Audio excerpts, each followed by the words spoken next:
जय श्री राम दोस्तों। माना जाता है दोस्तों आयुर्वेद में सिर्फ नॉलेज होना ज़रूरी नहीं है, नॉलेज के साथ साथ आपको दवाई बनाना भी आना चाहिए। दवाई इसलिए क्योंकि अगर आपको किसी का इलाज करना है तो दवाइयों के बिना हो नहीं सकता। और आप जो मेरे पीछे ये सब पेड़ पौधे देख रहे हो तो आपको ऐसा लगेगा कि मैं गार्डन में आया हूँ। हाँ, मैं गार्डन में आया हूँ, लेकिन ये सिर्फ गार्डन नहीं है, ये हर्बल गार्डन है। यहाँ आसपास बहुत तरह की औषधियाँ यहाँ पर है। और प्राचीन समय में क्या होता था कि जब हॉस्पिटल वगैरह नहीं थी, राजा महाराजाओं का वक्त था, वैद्य होते थे, राजवैद्य होते थे, तो वो लोग क्या करते थे कि जब राजा युद्ध लड़कर आते थे तो वो घायल होते थे उसके अंदर, तो राजवैद्य जो होते थे तो वो विविध प्रकार के औषधियों को मिलाकर एक ड्रग्स तैयार करते थे, एक दवाइयाँ बनाते थे और लेप बनाते थे जो राजा महाराजाओं को वो लगाकर फिर उन्हें फिर से स्वस्थ कर सकते थे। तो आज का दोस्तों टॉपिक यही होने वाला है। मैं आपको अलग अलग प्रकार की जो औषधियाँ हैं उनसे रूबरू करवाने वाला हूँ। मेरा नाम है दोस्तों करण, आप देख रहे हैं भारतीय संस्कृति की चैनल। दोस्तों अगर पहली बार हो तो इस वीडियो को लाइक कर दीजिएगा और शेयर कर दीजिएगा और इस वीडियो को एंड तक ज़रूर देखिएगा। बहुत सारी इन्फॉर्मेशन आज मैं आपको देने वाला हूँ। दोस्तों चलिए चलते हैं। तो दोस्तों अभी हम आ पहुँचे हैं। तो ये जो आप अभी वनस्पति देख रहे हो ये अरडूसो है। मुझे नहीं पता इसका हिंदी नाम क्या हो सकता है, क्योंकि बहुत सारी देखिए मैं गुजरात से बिलोंग करता हूँ, तो हमारे घर रोज़ में हम क्या वो जो रोजिंदी जैसे हम बात करते हैं तो वैसे बहुत सारी वनस्पतियाँ ऐसी है कि उसके नाम हिंदी में कुछ अलग होते हैं जो मुझे नहीं पता होता है। लेकिन अब मैं बेसिकली इस वीडियो में आपको क्या बताने वाला हूँ कि औषधियों का वो कौन कौन सा अंग वो यूज़ करके वो दवाई बनाते थे सारे ऋषि मुनि और आचार्य। तो देखिए मैं सिंपल आपको एक एग्जांपल देता हूँ, ठीक है। यहाँ पर बहुत सारी पत्तियाँ हैं, थोड़ा आवाज़ आएगा तो थोड़ा दोस्तों नेगलेक्ट कर दीजिएगा। जैसे कि ये अरडूसो है तो इसकी पत्ती आप यहाँ पर आइए नज़दीक मेरे साथ, मैं आपको दिखाना चाहता हूँ। इसकी पत्ती आप देखिए, तो ये इसकी इतनी बड़ी पत्तियाँ है, ठीक है। तो पत्तियों में भी प्रकार आता है कि कैसे कैसे होते हैं। ये बहुत बड़ी है, फिर इसके पास इस तरफ दूसरी जो औषधियाँ है, ठीक है, जो आप देख रहे हो यहाँ पर। तो यहाँ पर अलग अलग औषधियों के अलग अलग पत्ते होते हैं, तो वो मैं आपको अभी दिखा रहा हूँ। तो अब इसका क्या होता था मैं आपको दिखाता हूँ कि जो ये पत्ता है, ठीक है, तो हमने इसे ले लिया, फिर उसका क्या करते हैं मैं आपको अभी बताता हूँ। ये देखिए, ये अभी एक ऐसा ये सूखा हुआ पत्ता है, ठीक है। इसका चूर्ण बनाते थे। चूर्ण का मतलब क्या होता है दोस्तों, पाउडर, जो पाउडर फॉर्म हो जिसे पाउडर कहते हैं। जैसे कि अगर मैं आपको करूँ, ठीक है, तो ये अभी प्रॉपर तरीके से ये चूर्ण नहीं हुआ है। इसमें क्या करते हैं हम, इसे फिर वो जो होता है ना, इसे छोटे छोटे टुकड़े करते हैं इसके, और ऐसे ऐसे मिलाकर मैं आपको बताता हूँ। ये देखिए, अगर मैं ऐसे ऐसे करता हूँ तो इसके टुकड़े होते जाएंगे धीरे धीरे और ये पाउडर फॉर्म होता जाएगा। फिर इसके अंदर थोड़ा पानी डालना है, फिर इसे सुखाने के लिए रखना है, फिर पानी डालना है, फिर सुखाने के लिए रखना है। तो ऐसे ऐसे हर एक औषधियों का अलग अलग प्रकार होता है। ये देखिए छोटे छोटे फॉर्म, तो मेरे हाथ में आप देख रहे हो इसका पाउडर थोड़ा थोड़ा फॉर्म हो रहा है, जमा होते जा रहा है। तो इस प्रकार से इसे रखकर फिर औषधियाँ तैयार की जाती है। तो दोस्तों जो मैंने अभी वो आपको दिखाया वो ग्रेडिंग मेथड यानी कि उसे जितना पीसते जाए उसका पाउडर बनता जाएगा। तो बहुत सारी देखिए ये हर्बल औषधियाँ ऐसी होती है कि वो तात्कालिक फॉर्म नहीं होती है, एट द मोमेंट पर वो फॉर्म नहीं होती है, उसमें 2-3 दिन लग जाते हैं और बहुत सारी प्रक्रिया करने के बाद, बहुत सारी प्रोसेस करने के बाद वो आखिर में वो जो चूर्ण है या कोई भी औषधि है वो बनती है। अभी जो मैं जिस औषधि की बात कर रहा हूँ इसे तो आप बहुत भली भांति जानते होंगे, ये है बांस, बम्बू जिसे हम कहते हैं। अब आप ये सोचेंगे भाई इसका भी औषधि में, देखिए दोस्तों औषधियाँ मतलब आपके आसपास जितनी भी सारी चीज़ें होती है ना, खास करके वनस्पति को लेकर, वो सारी दवाइयाँ ही होती है। आप अपने घर में जो किचन होता है उसके अंदर आप जाइए, आपको खुद ही पता चल जाएगा। आपकी मम्मी को पूछे मुझे ये खांसी हुई है, हल्दी खा लो, ये हुआ है ये खा लो। तो ये नॉलेज कहाँ से आता है? क्योंकि ये हमें अपने पूर्वजों से प्राप्त हुआ है, हमें पूर्वजों से, हमें अपने दादा परदादाओं से हमें सब कुछ सीखने को मिला है कि जब आपको ये हो तो उसे घरेलू नुस्खा भी हम कहते हैं। और कोरोना में आपको बलि भजीदा को काढ़ा बाड़ा जो हम बनाते थे वो सारी यही तो सब चीज़ें थी।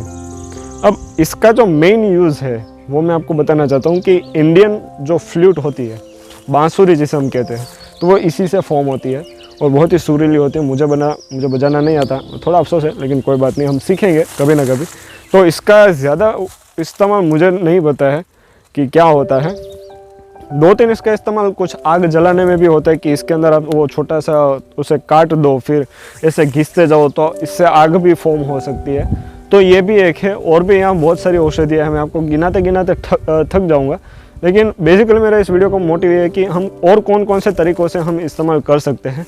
तो अब हम उस तरफ जाएंगे ताकि वहाँ पर और 2-3 जो चीज़ें हैं वो मैं आपको दिखा सकूँ। तो दोस्तों, मैंने अभी आपको जो पहली वनस्पति जो मैंने अर्डूसो दिखाया था, उसमें मैंने आपको कहा था कि हर वनस्पति की अलग अलग पत्तियाँ होती हैं। अब आप लोग जामुन तो खाते ही होंगे, तो जामुन की पत्तियाँ मैं आपको दिखाना चाहता हूँ। ये देखिए, यह नज़दीक आइए, ये देखिए, ये जामुन की पत्तियाँ है, ठीक है। तो वो पत्तियाँ बहुत बड़ी थी और आगे से ऐसे बड़े शेप में थी, लेकिन ये देखो, इसका एंड देखो, एकदम नुकीला है। तो ये जामुन की पत्तियाँ है, ये जामुन का पेड़ है। जामुन भी हम खाते हैं रेगुलरली, तो ये वो है।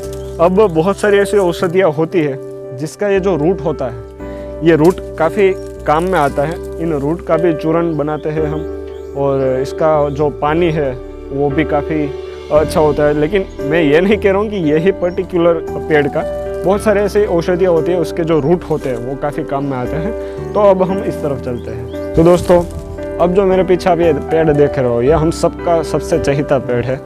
ये आम का पेड़ है जो हमें फल देता है, आम मीठे। तो ये उसका पेड़ है। अब इसकी भी पत्तियाँ मैं आपको दिखाना चाहता हूँ। और पत्तियाँ, ठीक है, ये लो, ये आ गई पत्तियाँ। अब इसकी पत्तियाँ देखो, ये उन 2 पत्तियों से तो काफ़ी डिफरेंट है। और ये इसकी जो ये मिड लाइन जो इसे हम कहते हैं, ये बहुत ही ठीक है, यानी कि बहुत ही, वो कहते हैं ना, मजबूत है। और देखिए इसका जो आकार है वो देखिए आप। तो ये होती है औषधियाँ दोस्तों। और इसमें क्या होता है, खबर पता आपको ये बताना चाहता हूँ कि कभी कभार क्या, मानो कि एक ये औषधि ली, एक दूसरी औषधि ली, कोई ऐसे भी रोग होते हैं कि एक औषधि से मिटते ही नहीं है, तो क्या करते हैं, 2-3 औषधियों का पान लेकर ऐसे मिक्स करके, फिर उसके मानो कि बहुत सारे ऐसे फल भी होते हैं, उसका रस भी काफ़ी काम आता है। अभी आपको मैं छोटा सा आपको बताना चाहता हूँ। अभी RRR मूवी चल रही है, ठीक है।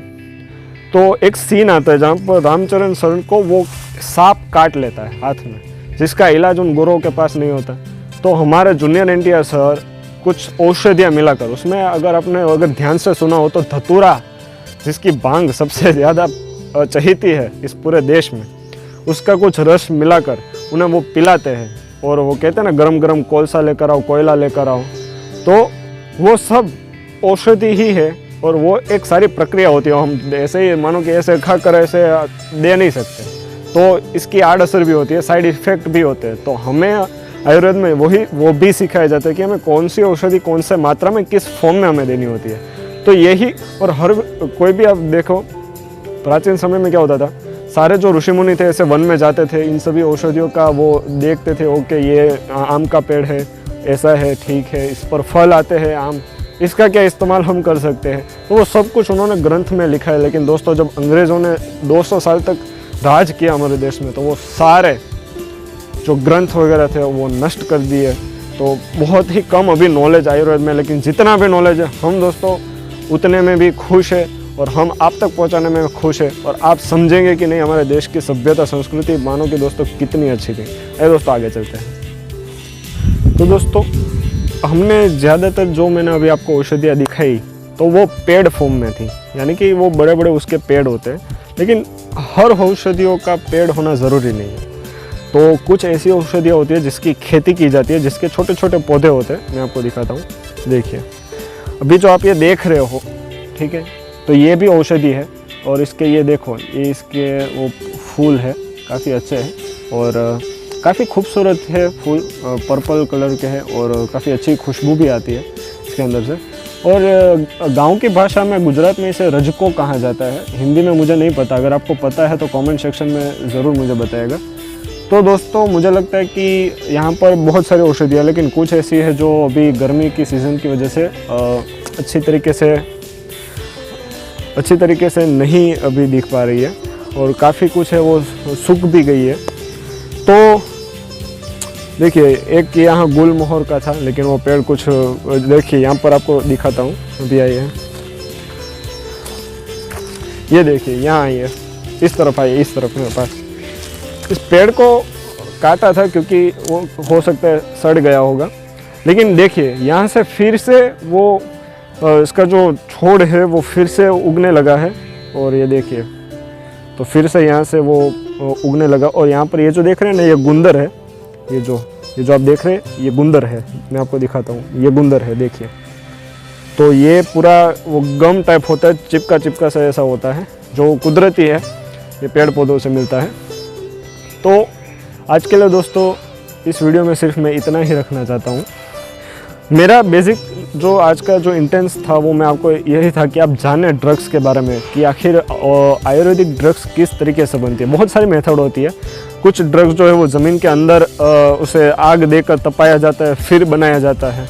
कुछ चूर्ण फॉर्म में होते हैं, कुछ पेस्ट के फॉर्म में होते हैं, कुछ लिक्विड फॉर्म में औषधियाँ होती है। ज़्यादातर औषधियों में बनाने में जो पारा होता है, पारद, जिसे आयुर्वेद की भाषा में पारद कहा जाता है, हम पारा कहते हैं, इंग्लिश में मर्क्यूरी कहते हैं, उसके 8 संस्कार आते हैं, वहाँ से बहुत सारी ड्रग्स बनाई जाती है दोस्तों। तो बस आज के इस वीडियो का इंटेंट सिर्फ इतना ही था कि हम आपको समझाएं, आपको बताएं कि क्या आयुर्वेद दरअसल है। वो ड्रग्स आती है वो उसमें क्या होता है मैं आपको बताता हूँ। अभी उसका जो अभी कहते हैं ना, उसका जो असर है वो आपको तात्कालिक हो जाएगा, उसमें ये वो मैं मानता हूँ। लेकिन वो आपको ये नहीं कह सकते हैं कि भविष्य में आपको ये रोग फिर से नहीं होगा। लेकिन आयुर्वेद की ड्रग्स क्या है, वो धीरे धीरे आपके ऊपर असर करती है।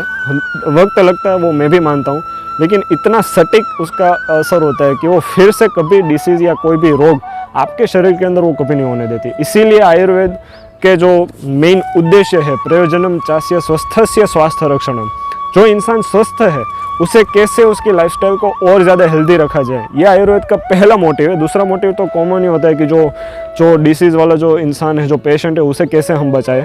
तो दोस्तों आज के इस वीडियो में इतना ही था और आई होप कि आप सभी लोगों को मज़ा आया होगा ये जानकारी देखने में। मज़ा आया है तो इस वीडियो को शेयर कर दीजिए, लाइक कर दीजिएगा और चैनल पर नए हो तो सब्सक्राइब कर दीजिएगा। मिलते हैं एक नए वीडियो में, तब तक के लिए जय हिंद, जय भारत, अस्तु।